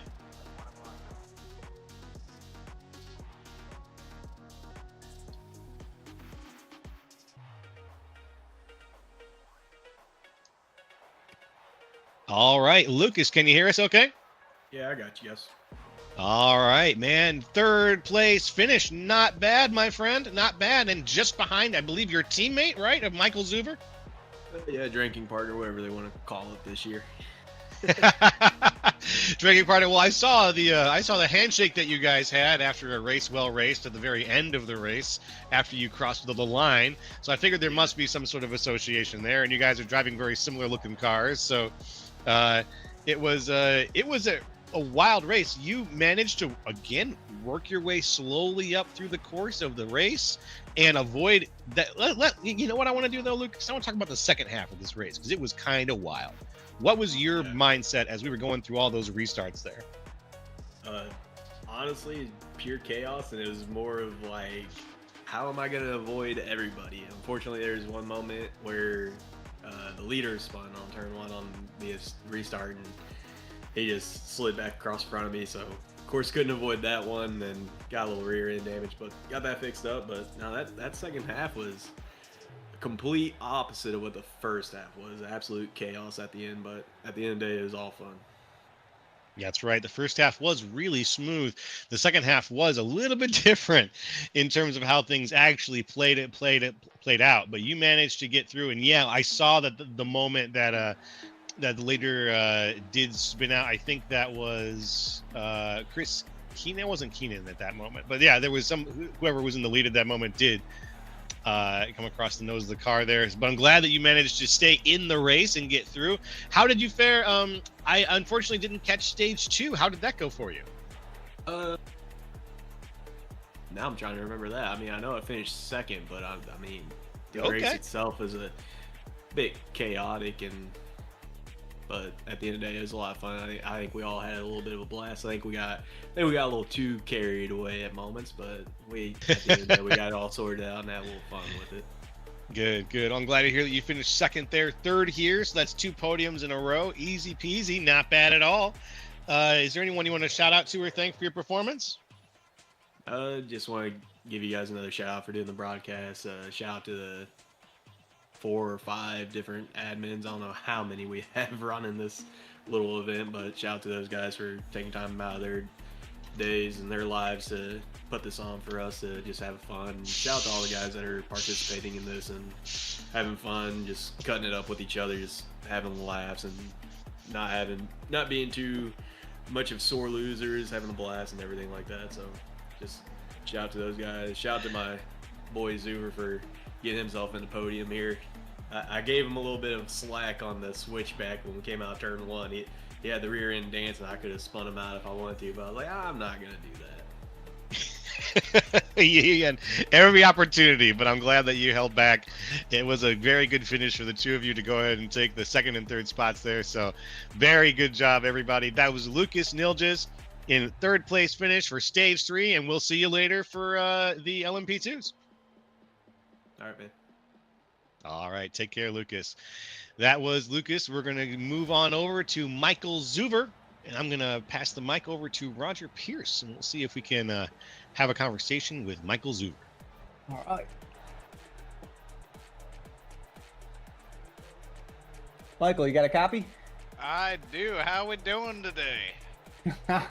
I'm doing good, man. How are you doing? Second place, stage 3. How we feeling? You know, I'm feeling pretty darn good. I would have liked to have been in here yesterday. I was trying harder than hell. It's people drinking and driving. It's the math with it. It's it's hard to judge it, but it feels finally good to get up here and to get a good finish. I'm sure you heard Lucas say he could have wiped me out there. I got a little loose coming in the turns, made a lot of mistakes myself, but it feels good to finally get a deserved finish. Yeah, man. I mean, I gotta ask. Like we talked about, the first part of this race was green all the way, right? But the BOP came out for these cars, and you picked the Lambo. Why'd you pick that car? Now, I see everybody flocks to the Porsche, and I like the Porsche. It's all right. I'm not a flavor of the month guy, flavor of the year, whatever that thing is. Everyone wants to run it. I want to run something that I like to drive, and man, the Lamborghini drives nice. It sounds good. And to me, it's an all-around really fun car to drive. I want to drive something fun. The Lamborghini is just stupid fun to drive, and was glad to bring it home today. All right. Well, let's ask about them restarts, right? I noticed that these tires are not getting temperature like they should have. The kink was really bad, the horseshoes were really bad, and the rears just were not sticking. What was the key to those restarts to make it through the chaos? I mean, you're probably asking the wrong guy, because I think I probably wrecked every dang restart we had, honestly. I kept looking at my tire temps, and they're just so cold, and looking at the track temp, it was like 68 when we started, and it really never warmed up too much, and with how long the cautions were, it was so hard to keep temp into those tires, and I think I screwed up every restart we had. I went sailing through the infield at one point, went sailing through again. I don't think I screwed up too much in turn 1 like some other people had, but I was pretty happy about that. So I think all the little things I had were just me. So, but it was a challenge for sure. It's gonna be interesting moving forward here with the LMP2 and the GTP car. But I'm really excited about this next class after coming off a 24-hour Daytona win. So this is gonna be my bread and butter right here. Oh, you did LMP2s? Yep, we won the guys I ran with a couple weeks ago there for the Daytona 24-hour. We ran the LMP2 and we won that, so you'll see that paint that we're running again. I think Lucas will probably end up running that same paint. It's a team paint we got. It's a good one. Oh, great man, car. Well, I ran in that race too in LMP2, so if I see that paint and I know that paint, you'll be hearing my words, but I'm just kidding. Hey man, you got any sponsors, friends you want to thank? Yeah, I really just want to shout out the boys at Procedure Worldwide. Lucas, come and join this. Carson was around today too, but I just didn't thank everybody that puts us on, Bo. All you guys for broadcasting, the whole charity event in general. This is an awesome event. I look forward to it every year, and you can't beat it. I mean, you get a group of guys that want to come around and donate some money to come drink and drive some laps and have a good old time and do some racing the fun way. It's a good old time, and it's all for charity. That's what it's really about. So. Nothing better than that. All right, man. Well, we appreciate you. We can't wait to see that LMP2 paint. Yep. Hopefully, we'll see you guys here in a couple hours, and we'll be chatting again. So. All right, that's Michael Zuber. Okay, gonna go ahead and talk to our leader now, the race winner, the gold medalist, Michael Dion. Michael, can you hear us okay? Yes. Yep. Gotcha. Ah, excellent, my friend. An excellent race run to you. coming in first place after this stage 3 finish here, making it look really good in that Porsche. You had it absolutely dominated in stage 1, and then as we've talked to all the racers so far, stage 2 got kind of rocky. You ended up in the middle of the pack in stage 2 after a pretty bad spin. Is that right? Did you get contact there, or was that I'm trying to remember exactly what happened. Can you walk us through that? Yeah, no, that it was self-imposed. I had heated the front tires up pretty good, and the rears were ice cold. So going around turn 1 there, I had a lot of front grip, and then the rear just stepped out, and yeah, unfortunately caused a little chaos, but was able to recover, and away we went. Yes, you did. Away you did, sir. And you got some major send-ups, too, from Chris Keenan, who we talked to. He mentioned that you were never going to be caught once you got into the lead of this race. And it looks like that was the case. Yeah. This is this is a favorite track of mine. I'm generally pretty quick here, not to be too boastful, but I generally have good pace, especially in the GT3. Excellent. Well, we saw that on display all morning, my friend. You really set an incredible pace here. You had some of the fastest laps out there in actually, I think you might have had the fastest lap. Yeah, you had the fastest lap in the race. Yeah, I was going for a 42. I've ran it a few times to 42, but I overfueled at the pit stop under caution. I don't know what I was thinking, and it kind of, I think I finished with 13 gallons of fuel or something crazy. So I kind of messed myself up on that side of things, and then but either way, good laps. I got to send my apologies out to Colby. I think he was in that Miller Lite Corvette car on that last restart with 15 minutes to go. I kind of got buried in the midfield, as you had mentioned earlier, and I think I was like 8th or something, and I knew I had the pace, but I was nervous because I saw Matt Hoyland, I believe he took tires on that stop, and I'm like, oh shoot, he's gonna be able to pull away because I didn't take tires, and so I knew I had to go for the inside, and then I got on the marbles and I blew the apex by about 6 or 7 feet, and so I don't think we made contact, but I definitely pushed Colby out, and I saw that he spun, and so I hate that for him, so my apologies out there to him. But other than that, it was a fun race. Heck yeah. Is there anyone you want to shout out to or thank for your performance today, man? Yeah, Negative Delta Esports and Old Guy Racing League, and the organizers of this event. I think this is my 3rd or 4th year doing it, and I really look forward to it. An incredible group of guys. All right, everybody. That's Michael Dion. Michael, thank you very much for being up in the booth here with us, and congratulations on your win here, getting those points. I think that's 13 points to you on the morning so far. And we'll see you later for 2 more races. Is that right? Yes, I'll be able to make the next one. The GTP, the final stage, is up in the air for me. Got some stuff with the kids, but we'll see. We'll see how it goes. Oh, very good. Well, we'll see, my friend, and we hope we see you. Take care, and congratulations again. Thanks a lot. Everybody, that was Michael Dion, the winner of the race here in the GT3 class of racing. The Stage 3 GT3s of the Universal Motorsports Tour, 24 Beers of Daytona. Roger, how you feeling after that one? I'm excited for the LMP2s because I know how they drive, and they're going to be chaotic. It's going to be a spectacle to watch. I'm telling you right now. I'm looking forward to it too, my friend. Looking forward to it too. It's going to be a lot of fun, and that's coming up very soon here on Grid Vision. So stay tuned, folks, because we've only got, I think, about an hour before the next race starts. Let's see there. But yeah, we LMP2s for another hour and a half, and then in this afternoon, GTPs for 2 hours. It's another full day of racing here at the 24 Beers of Daytona. So love to have you folks. Thank you for joining us for this particular section of the 24 Beers of Daytona. From the entire Grid Vision team, we want to thank you for watching and participating in the chat. For more information on getting your league broadcast or supported by gridvision.live, hit us up on Facebook, Discord, or info@gridvision.live.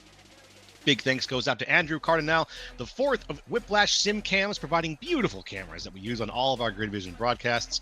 And congratulations again to Michael Leone on winning today's race from Daytona. This has been Joe LaCastro, Roger Pierce, and Austin Derbyshire. And hey, we'll see you next time, real soon, on the grid.